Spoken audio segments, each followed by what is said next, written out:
जय हिंद साथियों, मैं अपने इस वीडियो में आपका पुनः स्वागत करता हूं।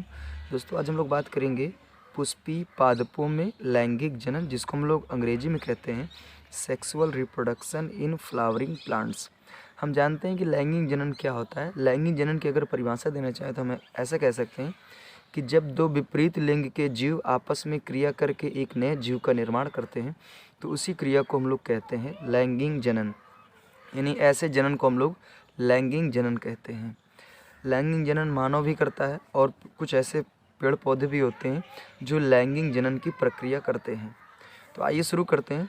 तो देखिए, उच्च पादपों में जैसे उन पादपों की बात करेंगे जो आवृत्त बीजी होंगे। आवृत्त बीजी का मतलब जिसमें फूल लगते होंगे। तो उच्च पादपों में लैंगिक जनन की प्रक्रिया होती है और इस प्रक्रिया को पूर्ण करने के लिए इन पादपों में विशेष संरचनाएं पाई जाती हैं। उन्हीं संरचनाओं को हम लोग पुष्प या फूल कहते हैं, क्योंकि फूल जो होता है ना, ये मतलब नए पादप को कह सकते हैं आगे बढ़ाने के लिए ये कार्य करता है। यही पुष्प आगे फल का निर्माण करता है, उसी फल में बीज होते हैं और जाके अगली जनरेशन के लिए वो तैयार होता है। तो ये जो विशेष संरचनाएं होती हैं उन्हीं को हम लोग फूल कहते हैं।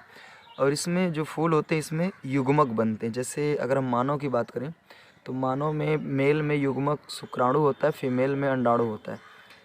लेकिन मानव में क्या होता है, सभी जो युग्मक होते हैं वो अलग अलग जीवों में बनते हैं, मेल में अलग फीमेल में अलग। लेकिन पुष्पों में एक ही पुष्प में दोनों मतलब नर का भी युग्मक और मादा का युग्मक दोनों एक ही मतलब स्थान पे मिलते हैं, एक ही जगह। जैसे मानव में तो अलग अलग जीवों में मिलते थे, लेकिन इसमें एक ही जगह मिलते हैं। तो जिनमें युग्मक बनते हैं, पादपों में लैंगिक जनन की जो प्रक्रिया होती है ये 4 चरणों में पूर्ण होती है। और आइए इन 4 चरणों को पढ़ने से पहले हम लोग पुष्प के बारे में हम लोग अध्ययन करते हैं, यानी फूल के बारे में जानकारी लेते हैं। तो देखिए, जो ये फूल होते हैं ये बेसिकली इसमें 4 भाग होते हैं। 4 भाग में पहला नंबर होता है बाह्य दल पुंज, दूसरा होता है दल पुंज, तीसरा होता है पुमंग जो ये फूल में पुरुष के भाग के समान होता है, और चौथा भाग होता है जायांग जो फूल में मादा के भाग की तरह कार्य करता है। पहले आइए फूल की संरचना को देख लेते हैं। देखिए, यहाँ पे आप देख पा रहे हैं एक डंडी नुमा संरचना दिख रही है जिसको हम लोग पुष्प वृंत कहते हैं। और आप यहाँ पे देख पा रहे हैं एक ऐसी संरचना दिख रही है जिसको हम लोग बोलते हैं पुष्पासन। पुष्पासन का मतलब पुष्प का आसन। पुष्प के जितने भी भाग होते हैं सारे भाग इसी पे बैठते हैं, इसलिए पुष्प का आसन है और इसी को हम लोग पुष्पासन कहते हैं। और यहाँ पे हालांकि मैंने यहाँ पे ब्लैक कलर से किया है, लेकिन वास्तव में ये ग्रीन कलर का होता है। तो ये जो आप देख पा रहे हैं ये पत्ती की तरह दिखता है, हरा हरा कलर का होता है। इसको हम लोग बोलते हैं बाह्य दलपुंज। जब ये फूल कली अवस्था में होता है ना, तो ये बाह्य दलपुंज इसी में चिपके होते हैं। लेकिन जैसे फूल बड़ा होता है तो ये जो बाह्य दलपुंज होते हैं ये धीरे धीरे ओपन हो जाते हैं। हालांकि कुछ ऐसे भी होते हैं जिसमें बाह्य दलपुंज उसी में चिपक जाते हैं, बाकी और ऐसे फूलों में बाह्य दलपुंज नीचे चले जाते हैं। नेक्स्ट होता है दलपुंज। दलपुंज में आप जो फूल होता है, जो फूल की जो पत्तियां होती हैं जिनको हम लोग देखकर अट्रैक्टिव होते हैं, जिनको हम लोग सूंघते हैं, उन्हीं पत्तियों को हम लोग कहते हैं उन्हीं पत्तियों को कहते हैं दलपुंज।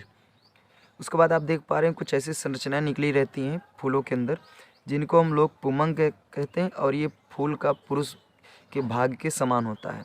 और यहाँ पे आप देख पा रहे हैं ये संरचना जो यहाँ पे अंदर है इसको हम लोग कहते हैं जयांग, और ये फूल में मादा के समान होता है। थोड़ा सा आइए हम लोग पुमंग और जो ये जयांग है इनको थोड़ा सा डिटेल में समझते हैं। देखिए, आप देख पा रहे हैं ये मैंने क्या किया, एक पुमंग को काट के यहाँ बनाया है। देखिए, आप यहाँ पे देख पा रहे हैं जो डंडी लगी है, डंडी, इसको हम लोग पुंकेसर कहते हैं। और आप देख पा रहे हैं ये जो संरचना है इसको हम लोग कहते हैं पराग कोश। और इस पराग कोश में बहुत छोटे छोटे कण पाए जाते हैं जिनको हम लोग कहते हैं पराग कण। अब आइए उसी तरह हम जयांग की बात करें तो देखिए, जयांग में ये लोटे या कह सकते हैं कि ग्लास की जैसे संरचना दिख रही है लोटे की तरह, इसको हम लोग अंडाशय कहते हैं और इसी में अंडों का निर्माण होता है। उसके बाद ऊपर की ओर जैसे चलेंगे तो इसको हम लोग कहते हैं वर्तिकाग्र। और ये ऊपर आप देख पा रहे हैं जो एकदम लास्ट एंडिंग पॉइंट कगार का पॉइंट होता है उसी को हम लोग वर्तिकाग्र कहते हैं। तो ये जो लोटे का यहाँ पे जो सामान रहेगा संरचना, ये आपका अंडाशय होता है, इसी में अंडाणु बनते हैं। इसके ऊपर जाएंगे तो ये वर्तिकाग्र होता है, और लास्ट में यहाँ पे जो होता है यहाँ पे दिख नहीं रहा होगा आपको, यहाँ पे जो होता है इसको हम लोग कहते हैं वर्तिकाग्र। तो ये हमने फूल के बारे में जानकारी प्राप्त की। फूल में बेसिकली 4 भाग होते हैं। ये जो पुष्प वृंत और जो पुष्पासन है ये फूल के भाग नहीं होते हैं। फूल के भाग सिर्फ बाह्य दलपुंज और पुमंग होता है और जयांग होता है। अब आइए हम लोग बात करते हैं पादपों में लैंगिक जनन के चरण। तो जनन अगर होता है पादपों में तो कैसे कैसे होता है। तो पहला नंबर तो होता है युग्मक जनन, यानी सबसे पहले इन फूलों में युग्मकों का जनन होता है। युग्मकों का जनन जैसे इसमें अगर हम बात करें मेल में, तो मेल में युग्मक का काम जो करता है वो करता है परागकण, और फीमेल की बात करेंगे युग्मक का काम कौन करता है। तो जो अंडाशय होते हैं जो जयांग में होते हैं ये फीमेल में युग्मक का काम करते हैं। तो सबसे पहले होता है युग्मक का जनन, इसमें युग्मक का जनन होगा। उसके बाद नेक्स्ट होता है परागण। परागण का मतलब ये होता है कि देखिए पराग कोश से परागकण को वर्तिकाग्र तक ले जाना कहलाता है परागण। अब ये परागण जो होता है ये बेसिकली 2 प्रकार का होता है। एक होता है स्वपरागण, एक होता है परपरागण। स्वपरागण का मतलब ये होता है कि जब मान लीजिए जैसे ये फूल है, इसी का परागकण अगर वर्तिकाग्र में आता है तो इसको हम लोग कहते हैं स्वपरागण। अगर मान लीजिए किसी दूसरे पुष्प का अगर परागकण यानी किसी दूसरे फूल का परागकण अगर इस वर्तिकाग्र में आएगा तो उसको हम लोग कहते हैं परपरागण।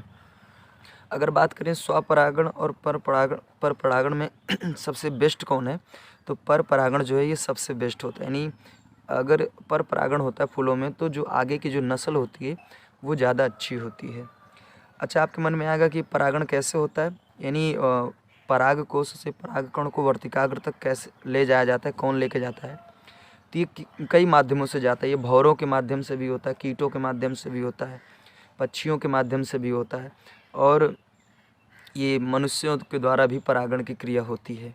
होता ये है कि जैसे मान लीजिए अगर कोई भंवरा इस पे आके बैठ जाता है तो इस जो परागकण होते हैं उसके पंखों में चिपक जाते हैं। अगर मान लीजिए ये जो भंवरा है वो आके अगर इस वर्तिकाग्र बैठेगा तो वर्तिकाग्र में चिपचिपा पदार्थ होता है जो इन पराग कणों को क्या करता है, अपनी ओर आकर्षित कर लेता है।